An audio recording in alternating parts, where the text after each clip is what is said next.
resemble in the family, so there will be no suspicion at all. But of course, problem was always remained when the lady could not have children. We did not have an arrangement where a woman would marry another woman to sire children for them. So therefore, Honorable Speaker, we must find a way. Honorable Speaker, children are not just the physical children. Children comes with emotional attachment, and in many societies, children are an insurance.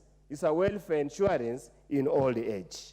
We hope that we'll spend all our working life to take care of the children. When we are unable to take care of ourselves, the children will one way either offer moral support or actually support us in our old age. And that's why, Honorable Speaker, the mere title of the bill, reference to technology, leaves out an extremely important aspect of how we use the traditional way we used to solve this problem. Honorable Speaker,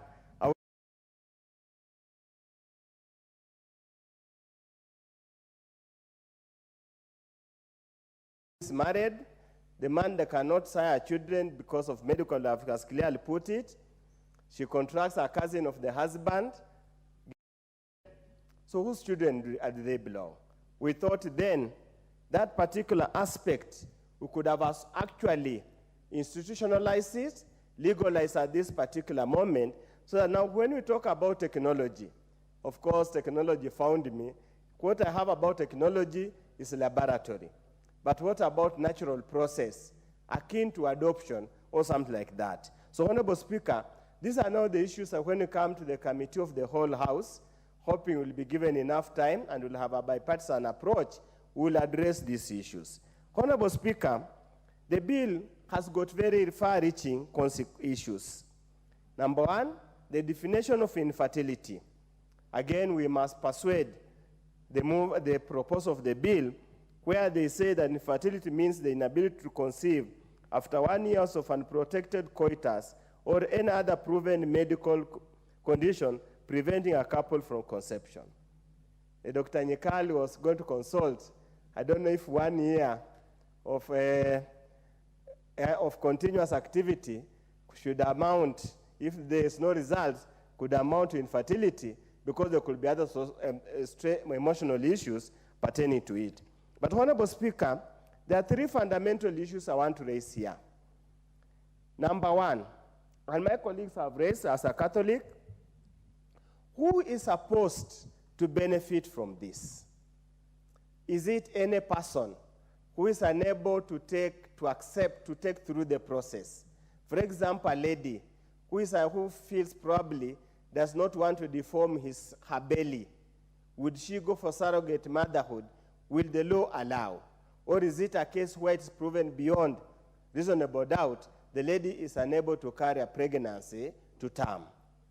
Is it a case of genetic selection that I see the speaker is a very prominent person in this country and my husband is unable, convince the husband, let's go for this other end so that we do genetic modification? What is it are we looking at? Secondly, is it for married couples or for those who enter marriage for purpose of convenience to get children? So those are some of the issues that we must address. Honorable Speaker, the second issue that is very critical, under clause 35 of the bill, it provides that at the age of 18, a child born out of surrogate arrangement or under this act can seek to know the correct position, can seek to know, to get details, the records concerning the conception and the entire process. Honorable Speaker, as I said, having a child is both a physical or blood matter, but it's also an emotional matter. A case where a child reaching 18, the parent have invested heavily, and then now goes to find out who are the rightful parents, and then abandons these parents. So what recourse do we have under Article 57 that requires that all the member society must be taken care of by the family? What moral obligations? Because all that we have here, this bill, it only talks about the rights of the child, talks about the right of the surrogate parent, talks about the right of the donor, does not talk about the right of the parent who has taken care of the child up to the end. So, Honorable Speaker, at the Committee of the Whole House, we must for sure deal with these moral and medical issues. Honorable Speaker, the second issue, which is very critical, and Mheshimiwa Sunkuli has raised it. By the very nature, an embryo is fertilized outside the womb of a woman under this arrangement. The embryo is fertilized out of the womb of a woman. The bill makes a provision that that arrangement can be terminated before implant into a woman in the event the contracting parties disagree. So the question we'll ask ourselves, when does life begin? Does it begin at conception? And that's why we'll seek the technical expert of Dr. Nyikal. Is an embryo fertilized in a test tube? Does life start there, or does life start when it's implanted into the womb of a woman?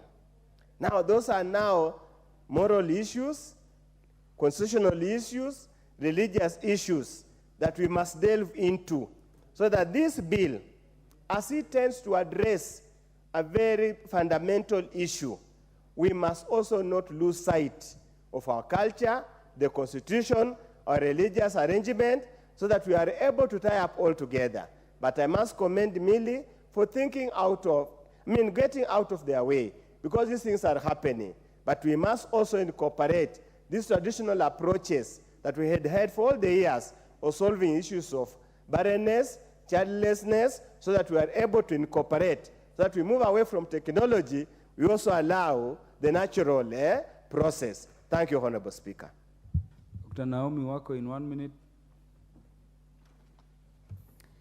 Thank you, Honorable Speaker, for allowing me to add my voice to this very important debate, as I also congratulate Honorable Millie Odambo for coming up with this bill on reproductive technology.